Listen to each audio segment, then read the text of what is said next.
नमस्कार, मैं हूं जर्नलिस्ट राजन। दोस्तों, अनुराग यादव के केस में जिस घड़ी का आपको इंतज़ार था, जिस बात का आप सबको इंतज़ार था बेसब्री से कि आखिर कब वो आदेश निकल करके सामने आएगा, क्योंकि जिस तरह से पिछले 30 दिसंबर को डीएम कोर्ट में लालता की अपील को खारिज कर दिया जाता है, लेकिन उसके बाद आदेश टाइप नहीं होता है। लेकिन चूँकि कल हमने अधिवक्ता सत्यवीर सिंह से बात किया था, इन्होंने कहा था कि अगली सुबह हम आपको वो आदेश पढ़ करके सुनाएंगे, और वो घड़ी आ गई। डीएम साहब का आदेश जो है वो आ गया है।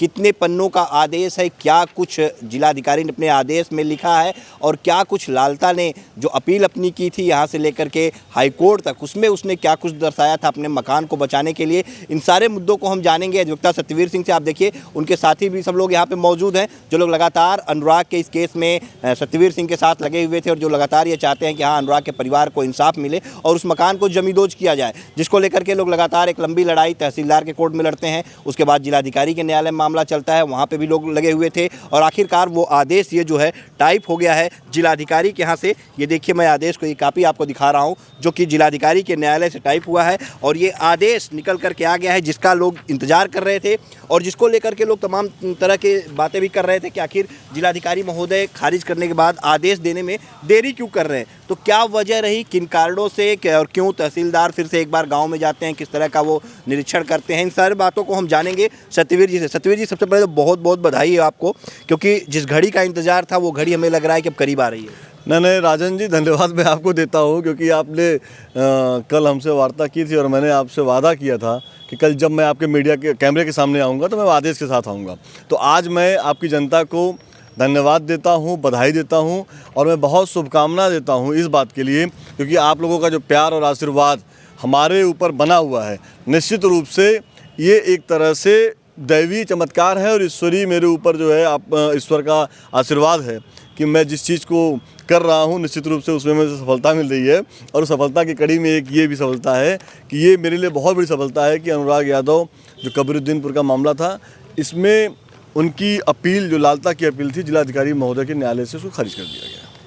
क्या कुछ उसने अपील की थी, किस तरह से उसने जो है दाखिल किया था, यहाँ से लेके हाई कोर्ट तक गया था, और क्या किन मुद्दों को उसने उठाया था, और किस तरह से अपने मकान को बचाना चाहता था? देखिए, उनके बहुत सारे मुद्दे थे, वो तरह तरह के बेबुनियाद मुद्दे थे, वो पहले ही चले गए थे। उन्होंने कहा था कि जो अपील करता है वो मौरूसी आबादी है, वो जमींदारी उन्मूलन है, वो भूमिहीन है, वो जाति का अहीर है, इस तरह की जो भी और भी चीज़ें थी उस सबका उन्होंने मुद्दा बनाया हुआ था।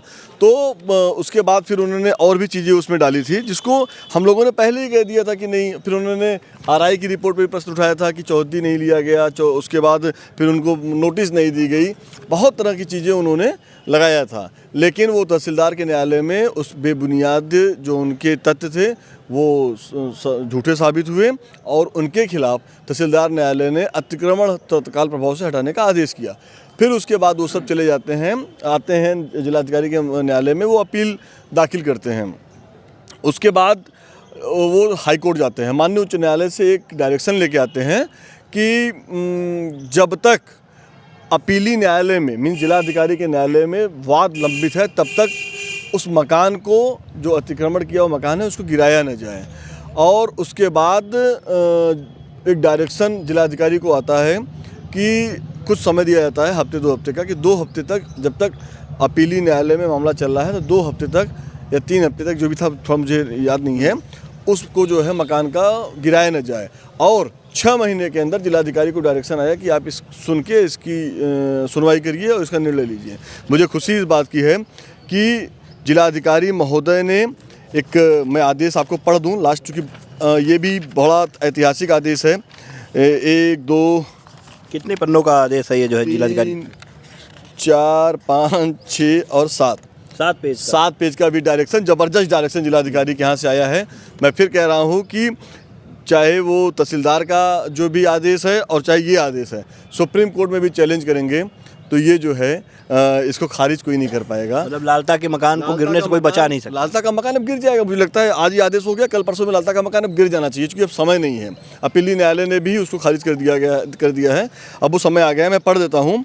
उन्होंने स्पष्ट रूप से लिखा है कि, शॉर्ट में पढ़ता हूँ मैं, जिसके अनुपालन में इस न्यायालय द्वारा दिनांक 27/11/25 को आदेश पारित किया गया है कि माननीय उच्च न्यायालय द्वारा पारित आदेश दिनांक 10/11/2025 अनुपालन में धारा 67 उत्तर प्रदेश राजस्व संहिता 2006 वाद संख्या 1995/2024 में पारित आदेश दिनांक 24/11/2025 में याचिकाकर्ता के विरुद्ध कोई कन्विक्शन न लिया जाए, मीन्स उसको तोड़ा फोड़ा न जाए, जिसके संबंध में तहसीलदार सदर को निर्देशित किया गया है। उक्त आदेश के अनुपालन में तहसीलदार सदर द्वारा अपील के निस्तारण में कोई तोड़फोड़ नहीं लिया गया है, जिसकी पुष्टि उसके द्वारा प्रेषित अपनी आख्या दिनांक 13/1/2025 में किया गया। चूँकि प्रश्नगत अपील में अवर न्यायालय द्वारा पारित आदेश दिनांक 24/10/2025 पुष्टि करते हुए अपील बलहीन होने के कारण अंतिम रूप से निस्तारण कर दिया गया है।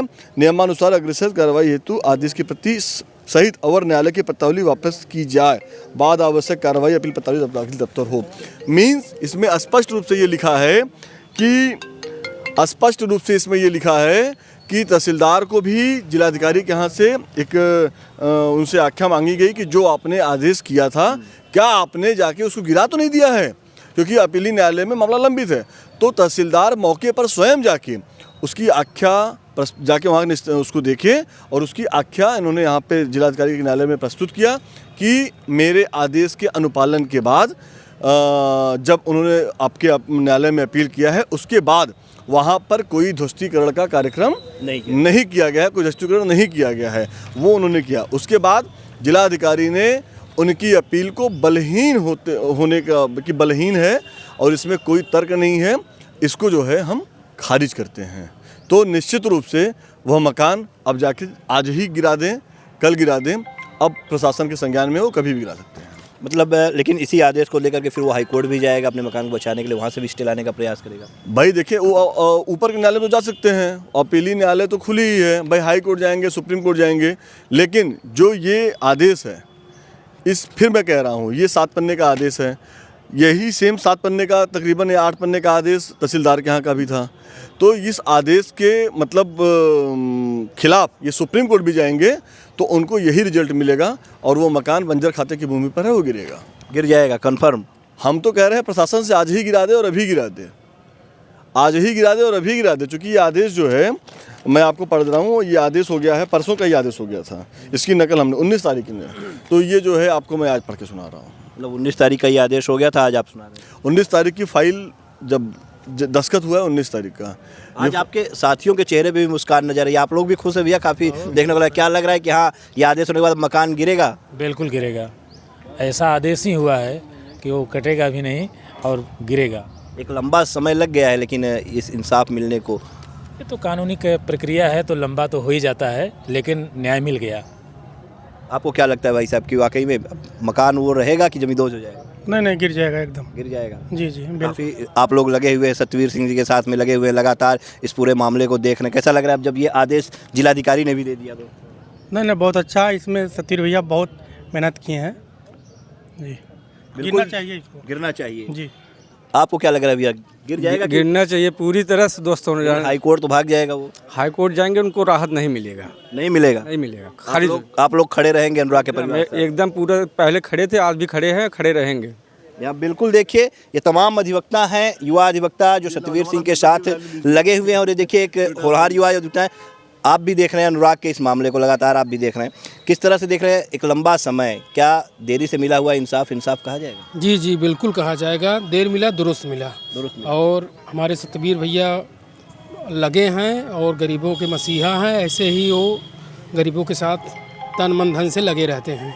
और लेकिन सतवीर जी सही मायने में जब उस मकान पे बुलडोजर चलेगा, जब वो जमींदोज होगा, तभी कहीं ना कहीं आम पब्लिक को विश्वास होगा कि हाँ इंसाफ मिल गया है। अभी तो लोगों को लग नहीं रहा है, क्योंकि तहसीलदार कोर्ट से भी आदेश हुआ, उसके बाद एक लंबा समय यहाँ पे भी लग गया। देखिए मैं अब पॉलिटिकल विषय पे आ जाऊँगा, हमारी सरकार बना दो मैं अभी गिरवा देता, लेकिन दुर्भाग्य इस बात की हमारी सरकार नहीं है, बस हमें दुख इसी बात का है। लेकिन प्रशासन पर मुझे पूरा विश्वास है, मुझे शासन पर पूरा विश्वास, न्यायालय पर पूरा विश्वास है कि निश्चित रूप से उस जो अबोध बालक की हत्या हुई है उसको न्याय देने के लिए जो योगी जी की जीरो टॉलरेंस वाली सरकार है, अगर वो इस तरह का वादा करते हैं कि जीरो टॉलरेंस सरकार है तो मकान कल गिरा देना चाहिए उनको। यहाँ बिल्कुल देखिए तमाम अधिवक्ता हैं और साफ तौर पे जो जिलाधिकारी के आदेश का इंतजार लोगों को था, तो आदेश भी आ गया। अब देखना ये होगा कि आदेश का पालन कब होता है और वो मकान कब जमींदोज किया जाता है, कब गिराया जाता है और कब अनुराग के परिवार के जख्मों पर मरहम लगता हुआ नजर आता है।